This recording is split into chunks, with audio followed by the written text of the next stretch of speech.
Today we have the strongest DPS in history versus the strongest DPS of today. I know you all have probably heard that joke way too many times by now, but it's undeniable that Acheron has become one of the, if not the strongest DPS character in Honkai Star Rail.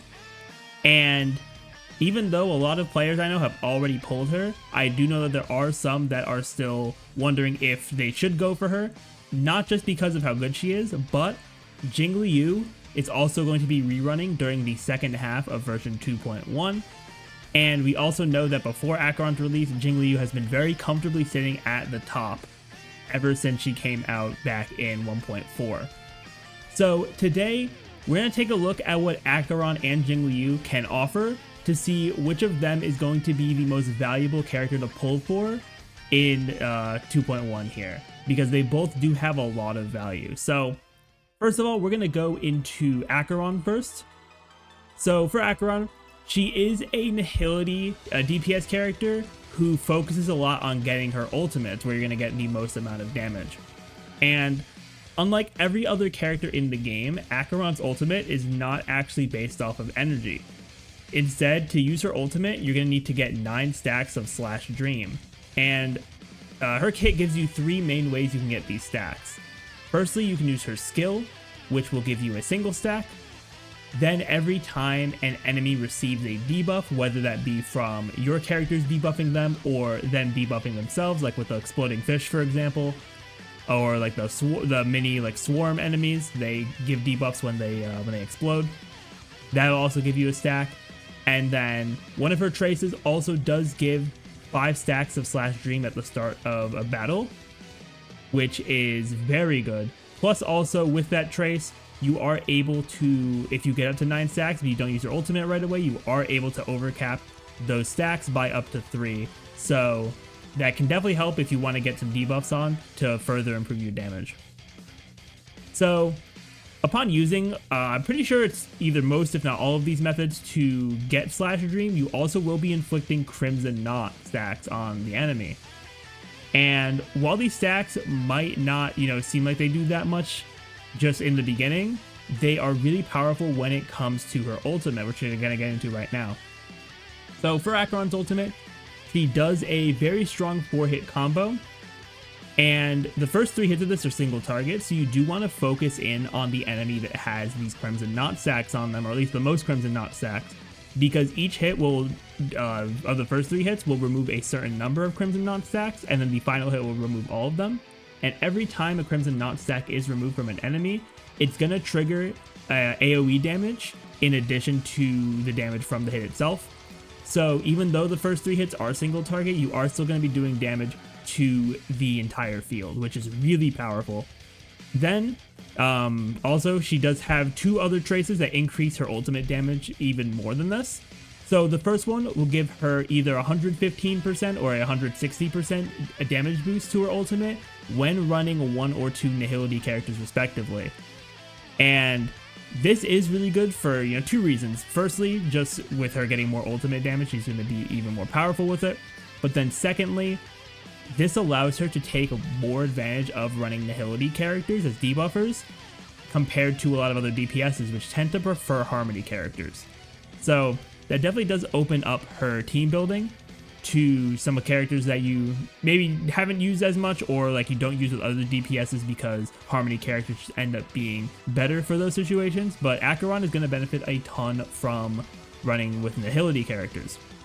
So then the other trace that benefits her here is that she will get a 30% damage increase during each of the first 3 hits of her ultimate.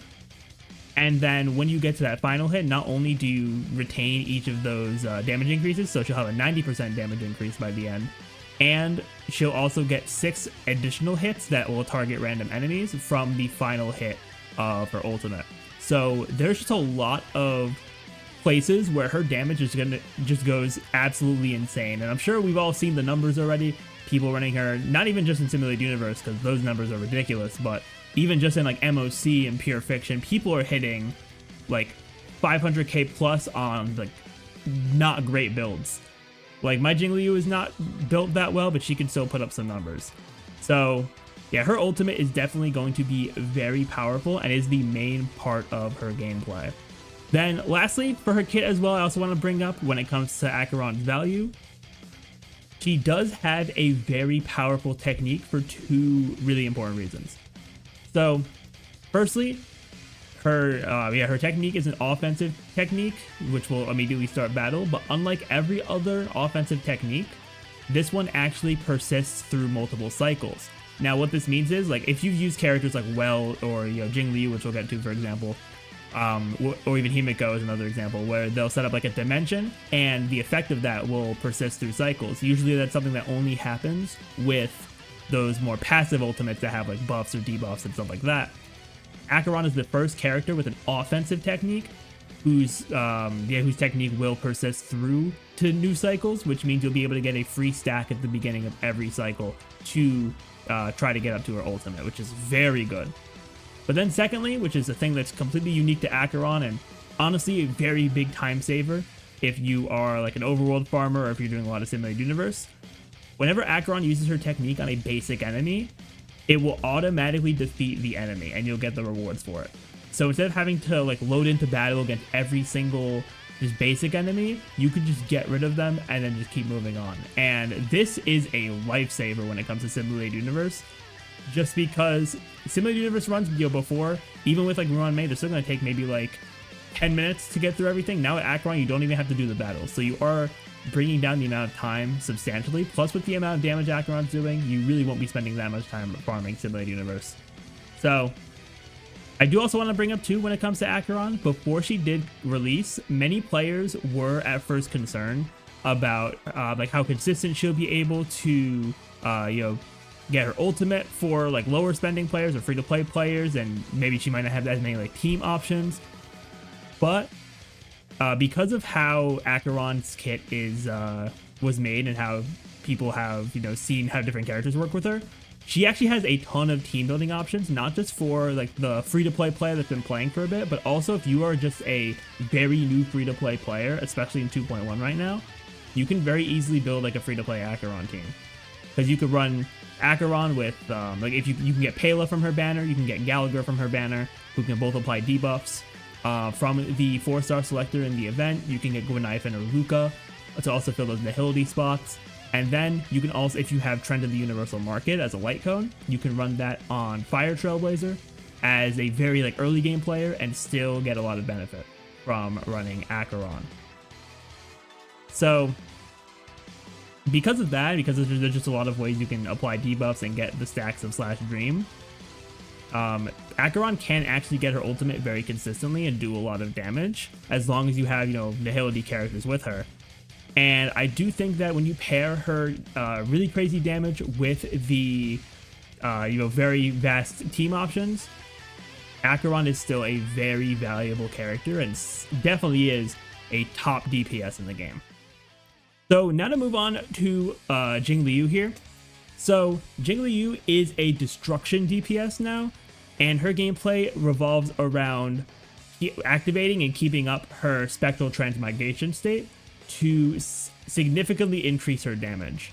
And to activate this state, all you really have to do is get 2 stacks of Syzygy, and you'll get these from using her skill and ultimate, and then also her technique, which is also a dimension technique that I was explaining before, where she'll gain a stack at the beginning of battle, and she will also freeze, a chance to freeze all the enemies, which is very nice to just get some extra turns in before even getting hit. So upon getting the 2 stacks of Syzygy, she does enter the spectral transmigration state, and she does get a few very powerful changes. So firstly, and I think this is the most important when it comes to building your Jingliu properly, is that spectral transmigration gives her a 50% crit rate boost at trace level 10. And this is super important because you don't have to invest a lot into her crit rate when you're dealing with relics. You can focus a lot more on crit damage, and as long as you get substats to get you maybe like 30 or so percent crit rate, I would say 30% is around the lowest I would say to try to get on her. As long as you can get that from substats, which I think is very possible, you will be able to just go full in with crit damage otherwise, and like attack and whatnot. So it does give you just like a little bit more freedom, which I think is very valuable when building a character, especially if you are, you know, free to play and not having as many resources. I do think that is very good for Jingliu as well. Then secondly, Jingliu's skill is enhanced during the spectral transmigration state, and it is the only attack you can use, but that's fine because it not only is it very strong, because it does get some, you know, some special boosts, which we'll get into, but also it does not use skill points. So she ends up being a lot better when it comes to skill points compared to other DPS characters. So that is also an important thing to note there. Then next up for the state here, whenever Jingliu attacks, she does drain the percentage of your allies' HP. I believe it's 4%, so it's a pretty small amount. But she can use that drained HP to increase her attack for you know, the current action that she's doing, which is very nice, especially when you pair this with the, you know, the increased scaling on her enhanced skill, as well as the, you know, 50% crit rate, being able to have a pretty solid crit ratio on her.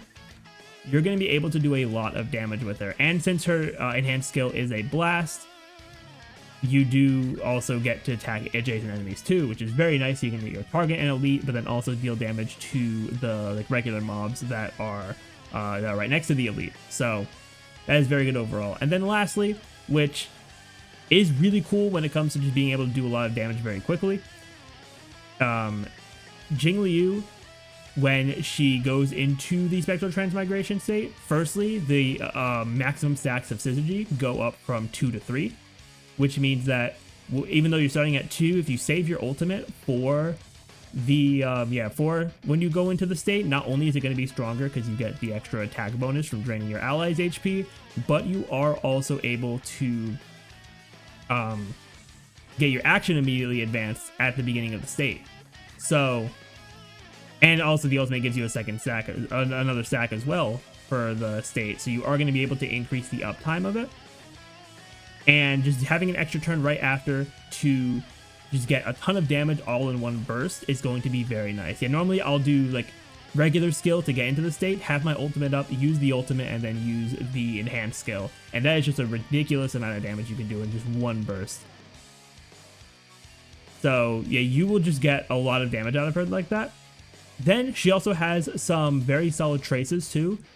She will get some extra effect res and ultimate damage through these traces. And also, she gives herself a 10% action advance when she uses her normal skill, which is really cool. So you can just have some more chances to get her into the spectral transmigration state. So when it comes to running Jingliu, because you want to maximize the amount of time that you're going to be in the spectral transmigration state, you are going to want to put her with Harmony characters that can not only increase her damage, which I think she can work well with pretty much any Harmony character, but she does also favor characters that are able to give her energy. And the two characters that can do that are Tingyun and Huohuo, as like the best characters to battery her. And being able to give her more energy allows her to use her ultimate, which will let you stay in the spectral transmigration state, since once you are in that state, the ultimate is the only way you can get extra stacks. So running her with some of these very powerful Harmony characters is going to get you some very solid results with her when it just comes to damage and overall consistency. So now that we looked into both their kits, it's time for me to discuss the main question here. Should you pull for Acheron or Jingliu? Now, before I go into the comparison here, because normally I do like to frame this in the mindset of you only have the resources to pull one character, because I like to, you know, cater more towards the free-to-play or maybe like super light spender kind of audience, because I am free-to-play, so that is where my experience is.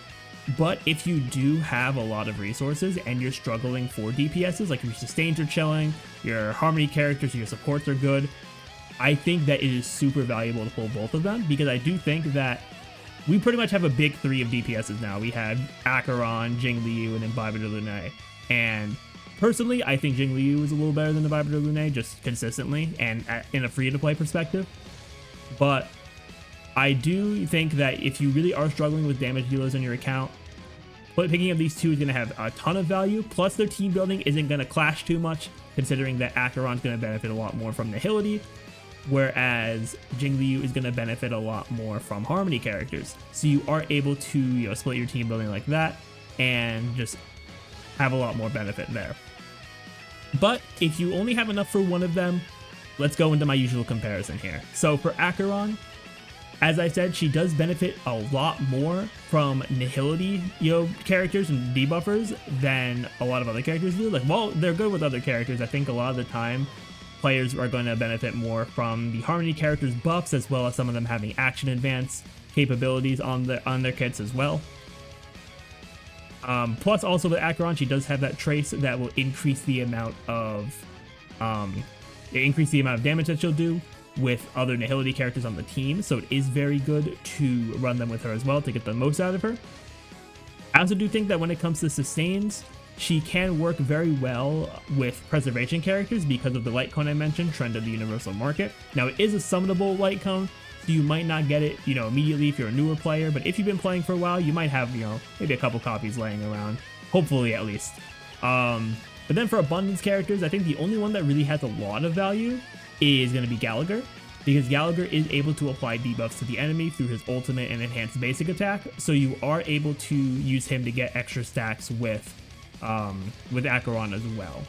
So I would say if you do have some strong nihility or preservation options, or even if you have Gallagher with some solid investment as well, then and plus also she could work well with, you know, some other 4 stars. Fire Trailblazer works extremely well. If you have any of those kind of characters, then Acheron is going to be very good for your account. I would recommend pulling her there. And I would say the only downside comparing Acheron to Jingliu, which isn't even that crazy of a downside, is that I do think that Acheron maybe isn't as easy to build as Jingliu, but not by much, just because of Jingliu's extra crit rate, so you really don't have to worry about it too much when it comes to relics.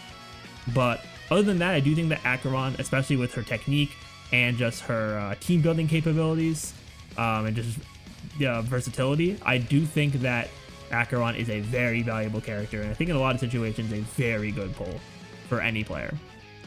Now, when we go to Jingliu, as I mentioned before, I do think she benefits a lot more from Harmony characters like your standard DPSs, and just because of the extra damage buffs being able to help her, as well as extra energy from characters like Ping Yun and Huo Huo. Then also she has some good synergy, like if you have Ruan Mei, because they are both ice characters, so you can run the Penacony set on Ruan Mei for extra damage. Then for when it comes to sustains, like I said, Huo Huo with the energy, but then also I do think Fu Xuan and Aventurine as well will have some, you know, good synergy with her. Fu Xuan being able to give the extra crit rate, and then Aventurine's ultimate letting enemies take additional crit damage, which will be very helpful for Jingliu overall. So yeah, while Jingliu does have a little bit extra freedom, like I said, when it comes to her build, I do think that if you are looking for utility as well, even outside of battle, then Acheron is probably going to be a better pick. And also, you know, it depends on your, you know, if you're really looking for like an ice character, for example, then I think Jingliu might have a little bit more value if you already have a solid lightning DPS. But if you are struggling for, you know, both DPSs, then that's when it gets a little tricky, because when it comes to being able to clear content, both Jingliu and Acheron can very much do it. It's not even a question there, once you have them built properly.